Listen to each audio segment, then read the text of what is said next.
আমি সৌমিত্র হিন্দু। আজ আবারও এসেছি আপনাদের একটা নতুন গল্প শোনাতে।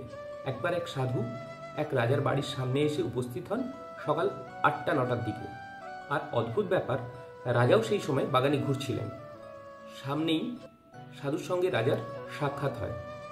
রাজা সাধুকে জিজ্ঞাসা করলেন, আপনার কি চাই? সাধু বললেন, আমার এই ঘটি পূর্ণ করে দিন, ব্যাস এইটুকুই চাই। রাজা হেসে বললেন, এই সামান্য ব্যাপার, এক্ষুনি আমি ভরে দিচ্ছি। সাধু বললেন, এটা তো আমি অনেক গণ্যমান্য ধনী ব্যক্তির কাছে গিয়েছি, কিন্তু এটা কিছুতেই ভর্তি হচ্ছে না। তখন রাজা হেসে বললেন, পাগলের মতো কথা বলছেন, আমি এক্ষুনি ভরে দিচ্ছি। এর প্রত্যুত্তরে সাধু বললেন, পাগল বলেই তো আমি সাধু।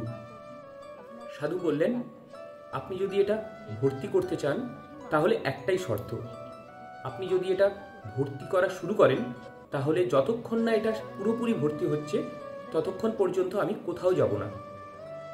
তাহলে আমি সারাদিন এখানেই থেকে যাব। আর যদি না পারেন এখনই বলে দিন, আমি চলে যাচ্ছি। রাজা তখন ইগোতে লাগলো। সে রেগে বলল, ঠিক আছে, আমি এখনই ভরে দিচ্ছি। সৈন্যকে আওয়াজ দিয়ে ডাকলো এবং বলল, সোনা মোহর যা আছে নিয়ে আসো। ভরা শুরু করলো, কিন্তু সেটা ভরছেই না। তা দেখে রাজা আরও ক্রোধিত হয়ে মন্ত্রী, পেয়াদা এদের সবাইকে ডাকলো। ডেকে বলল, কোষাগারে যত হিরে, সোনা, মণি, মুক্ত এই সব আছে তা নিয়ে আসার জন্য আদেশ দিল। সেগুলোও একে একে ওই ঘটির মধ্যে ভরতে শুরু করলো। বিকেল হয়ে গেল, কিন্তু তাও সেটা ভরছে না। রাজা হাঁপিয়ে বলছেন, এটা কি হচ্ছে? কিন্তু এইবার ব্যাপারটা রাজার অহংকারের। তাই রাজা তার রাজধানীর সমস্ত লোককে ডেকে তাদের যা যা আছে সব কিছু নিয়ে আসার জন্য আদেশ দিলেন। রাজার কথা মতো সবাই টাকা, মুদ্রা, সোনা, রূপো, মুক্ত যা ছিল সব ওই ঘটির মধ্যে ভরতে লাগলো। কিন্তু তাও সেই ঘটি অপূর্ণ থেকে গেল। রাত্রি হয়ে গেল, রাজার অহংকার ভেঙে চূর্ণ হয়ে গেল। রাজা সাধুর পায়ে পড়ে বললেন, সাধুজি, আমাকে ক্ষমা করুন, আমি হার মেনে নিচ্ছি।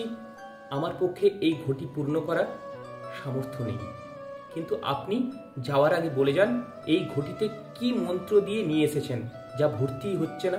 সাধুজি বললেন, এটা কোনো জাদুর ঘটি না, এটা মন থেকে বানানো ঘটি।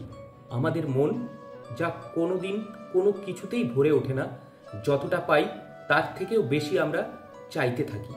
যা পেয়েছি সেগুলো সব ভুলে গিয়ে আরও পাওয়ার আকাঙ্ক্ষা আমরা করতে থাকি। তাই বলছি, আমাদের হৃদয় অনন্ত, আর এই হৃদয়কে অনন্ত দিয়েই পূর্ণ করতে হবে। আর যে কথা আমি বারবার বলি, সব সময় উপরওয়ালাকে ডাকো, ভগবানকে ডাকো, ভগবানের ওপর আস্থা রাখো, সব ঠিক হয়ে যাবে।